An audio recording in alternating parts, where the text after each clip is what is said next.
Lowcountry football saw one game end on the very last play and one game that was pretty much over by halftime. There were a whole lot of games in the middle. Justin Jarrett has all of it.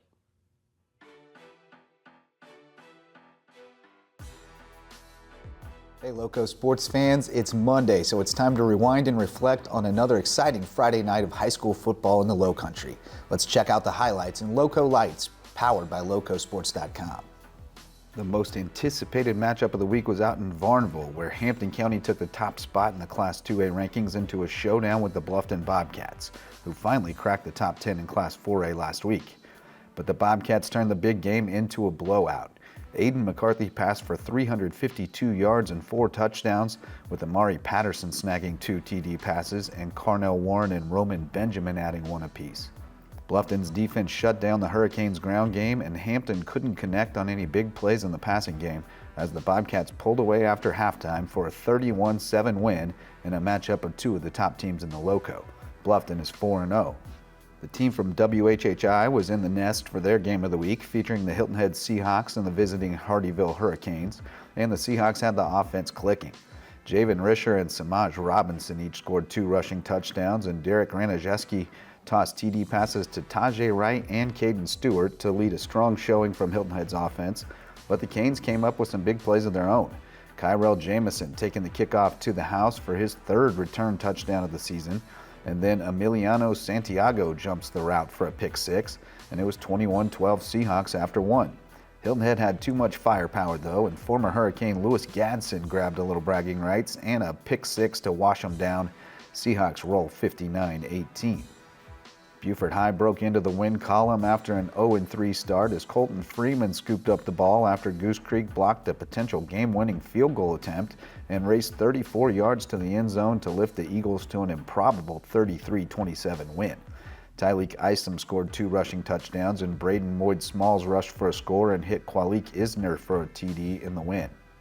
The May River Sharks also won a wild one on the road as Sean Mitchell and Andrew Johnson each scored a pair of rushing touchdowns, and Tony Cooper added another, and the defense forced 3 turnovers, including 2 in the 4th quarter, to secure a comeback win on the road for the Sharks. Jackson Miller forced a fumble in the 4th quarter, and Charlie Crace's strip sack sealed a 36-29 win at Brooklyn Casey. It was winning time in Walterboro after a year without a dub, as Jaquise Martin and Keno Nixon each scored 2 touchdowns, and Rodney Wilder notched an interception for the 3rd straight game to help Colleton County beat Stall 31-18 for its first win of the season, snapping a 9-game losing streak. Battery Creek also had a happy homecoming as the Dolphins scored early and often in a 57-14 rout of Bethune-Bowman to earn their first win of the season. Elsewhere, Whale Branch took a 14-7 lead to halftime on the road at Woodland but came up short, falling 28-14, while Ridgeland scored its first points of the season but fell 52-6 to visiting Manning. Team Loco student journalist Sam Deaton was in the cage at Hilton Head Christian Academy for a rivalry matchup with John Paul II, the first of 2 meetings, with the second one broadcast on WHHI next month.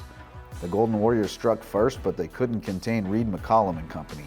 McCollum passed for 292 yards and 3 touchdowns and added 108 yards and 2 scores on the ground, while Joey Haupt had 6 catches for 144 and 2 TDs, and Cress Langhals had a monster night on defense and scored touchdowns on a rush, a fumble return, and an incredible one-handed pick 6 to help HHCA pull away from the Golden Warriors. Alan Wolf rushed for 179 yards and a touchdown, and Jaden Nabinet added 85 yards and a score, as JP2 racked up 468 total yards but was derailed by 7 turnovers. HHCA takes round 1 56-22. Beaufort Academy remained unbeaten and blasted Lee Academy 41-0 on the road behind another big night from Nick Underwood with 186 rushing yards and 4 TDs.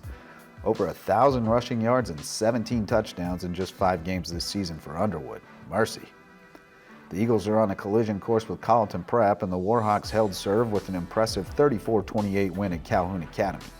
Cale Owens completed 16 of 22 passes for 264 yards and 2 TDs, and added 92 yards and 2 scores on the ground to win a matchup of Skeeza title contenders. Elsewhere in the Skeeza ranks, Bethesda Academy kept rolling with a 47-0 rout of Hilton Head Prep.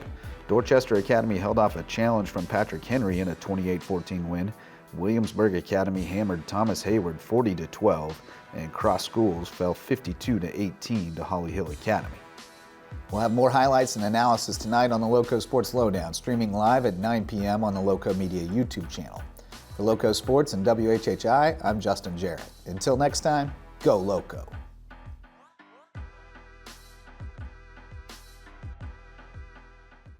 Thanks, Justin. We want to thank our other guests for also making us just a little bit smarter over the last half hour, and a special thanks to you for tuning in. If you missed anything at all, we'll be back in 90 minutes. I'm Bob Stevens.